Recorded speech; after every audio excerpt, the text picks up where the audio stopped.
Uyghur tarixini tutaştırgan meşhur tarixshunos Molla Musa Sayrami.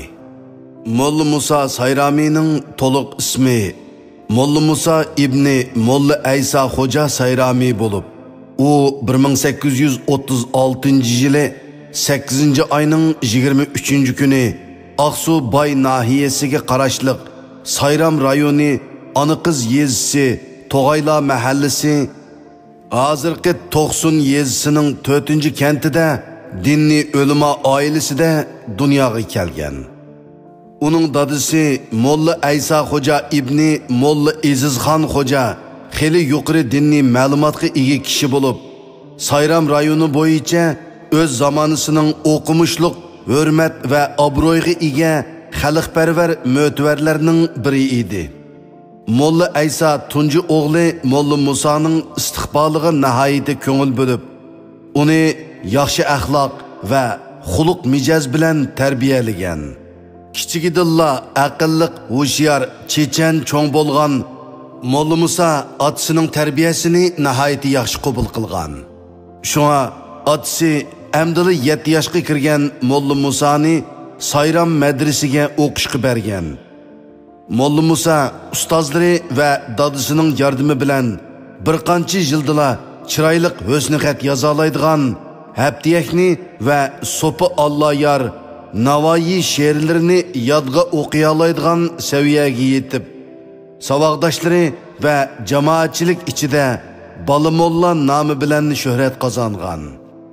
1847 yili 9. oyda Molla Musa amdila 11 yoshga kirganda dadisi uni 7 shahar bo'yicha cho'ng o'qish yurtlarining biri bo'lgan Kuchodagi Saqsoq madrasiga o'qishga olib bergan.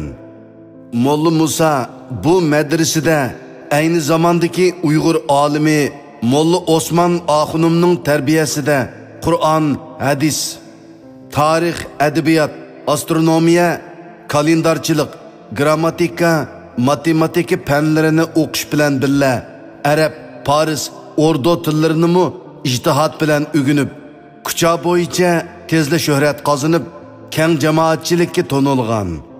Molla Musa 1854 yili Kuchadan o'z yurti Sayramga qaytib kelib, Sayramdagi diniy madrasada mudarrislik qilgan.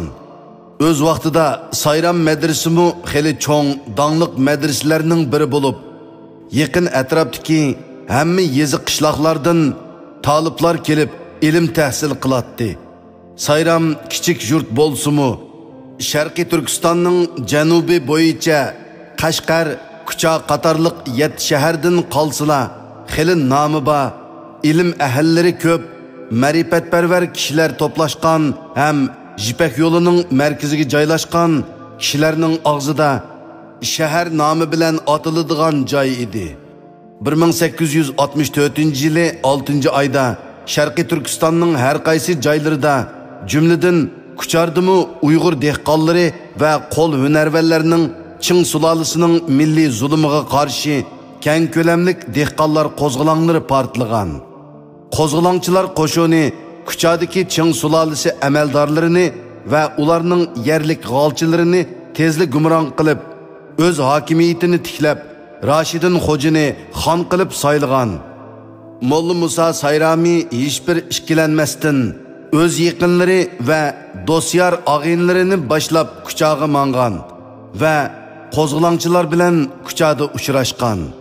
Molla Musa Sayrami Sayram madrasida 8-10 yil mudarrislik qilish jarayonida o'zining esil axloq fazilati, yaxshi xuluq mijozi, chiqishqoqligi va o'tkir zehnligi bilan keng jamoatchilikka to'nilgan bo'lg'ashqa, mushundaq bir atoqliq ilm ahlining bu xalq qo'zg'oloniga o'z ixtiyorligi bilan ishtirok qilganligini ko'rgan Sayram va boy xalqi ishonchlik holda arqa-arqadan kelib qo'zg'olonchilar qo'shiniga qatnashdi. 1-2 kun ichida qo'zg'olonga Qizil Sayram Baydan qatnashganlarning soni 7000 dan oshib ketgan. Molla Musa Sayrami Kuchada o'qigan chog'larida har qaysi fanlardan ilm egilash bilan qolmay, harbiy ishlar ilmini mu puxta o'rgangan edi. Şoňa o qo'zg'olonchi qo'shin ichida o'z talanti va iqtidori bilan tezlik ko'zga ko'ringan va cho'ng obro'yga erishgan. Emgekçi ailede tug'ilib o'sgan Molla Musa Sayrami her vaqt xalqning g'amini yeb, xalq manfaatiga foydali qonun nizomlarini tuzib, e'lon qilishga maslahat berib turgan. 1864-yili 7-oyda qo'zg'olonchi qo'shin Aqsu va Uchturpanni ishg'ol qilgan. Qo'zg'olonchi qo'shinning Uchturpandagi qo'mondoni Mahmuddin Xo'ja Uchturpanda hokimiyat yurgizgan. Molla Musa Sayrami bo'lsa, bosh mirza, muhrdor, xazina boshqurg'uchi va ordu qorovullarining nazoratchisi qatorliq intayin muhim vazifalarni o'tagan. Molla Musa Sayrami ana shundoq cho'ng huquq va imtiyozlarga ega bo'lib, qo'lida moliya huquqi bo'lsa-mu, lekin o'ziga tegishligiga shukr qilib, hargiz nafsoniyatchilik, xiyonatchilik qilmagan. Har qanday ishni aqllanlik va odillik bilan bejirgan. 1867-yili 6-oyda qo'zg'olonchilarning Aqsu va Uchturpandagi hukumati Yoqubbek Badavlat qo'lida og'dirilib, qo'zg'olonchi qo'shinning ko'p qism boshliqlari o'ldirilgan va nazarband ostiga ilingan. Jumladan Molla Musa Sayrami mu bir mezgil nazarband ostiga ilingan. Oxirida yanılı uning aql parasiti va talant iqtidori uni bu mahkumlikdan qutuldirgan. Shuning bilan u Yoqubbek hokimiyatining ma'muriy apparatlarida 1867-yildan 1877-yilgacha Aqsu rayonining har qaysi joylaridagi o'shir zakot hisobotini xotirlaguchi mirza bo'lib ishlagan. 1878-yili 3-oyda Yoqubbek Badavlat hokimiyati ag'dirilgandan keyin 1878-yilning oxirida o'z yurti Sayramga qaytib kelgan. Molla Musa Sayrami o'z yezisida bir mezgil turgandan keyin ayni yillarda ham suhbat va o'lpatdosh bo'lgan Aqsuliq birodarlari va qurdoshlarining Aqsuga kelsang, birga umr o'tkazsak deb yozgan taklifini qabul qilib, Aqsuga berish niyatiga kelgan. Aqsuga borgandan keyin Aqsudagi Yoqubbek hokimiyati ag'dirilgandan keyingi mansabdori Muhammad Iminbay Aqsaqal Dadixoh ibni Muhammad Olimboy Marg'uloni degan kishining tashabbusi va bir necha jon do'st birodarlari peshqadam yoru oshinlarining sen o'qimishlik odam Rashidinxon Xo'ja Yoqubbeklarning xizmatini qilding. Nurg'un ishlarni, voqea hodisalarni o'z ko'zing bilan ko'rding.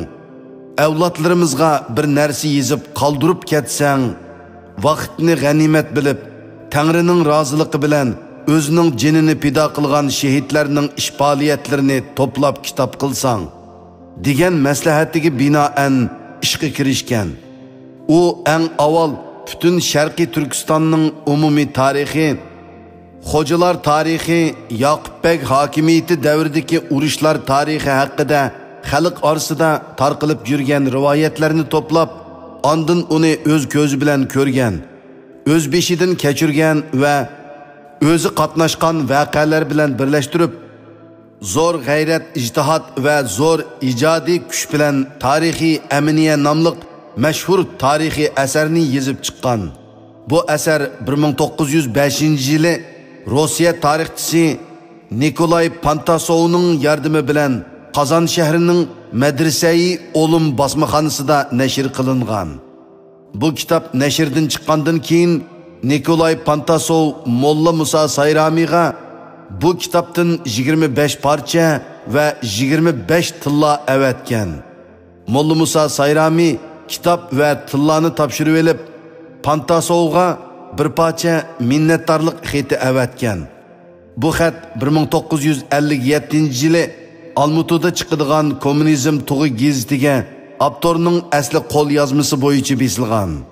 Bu kitob nashr qilinib tarqatilgandan keyin Turkiyaning bir mashhur tarixchisi kitobning ayrim qismlariga tanqidiy fikr bayon qilgan. Avtor bu fikrlarni kamtarlik bilan qabul qilib, kitobni asli asosida 1908-yili qaytadan to'liqlab yezib chiqqan ve uningga nurg'un yangi mazmunlarni qo'shgan. Kitap dastlab yozilgan 1903-yillari ishki yig'iliqlar tugab, zaman tinjib, al-amin topgan mezgil bo'lg'ashqa kitapning ismini Tarixiy Aminiya deb qo'ygan. Keyin 1908-yili to'liqlab yozgan nusxasi bitgandan keyin kitapning nomini Osmoniylarning sultoni Abdulhamid xonning nomiga qo'yib, bir nusxasini karvonlar orqali Turkiyaga avatgan.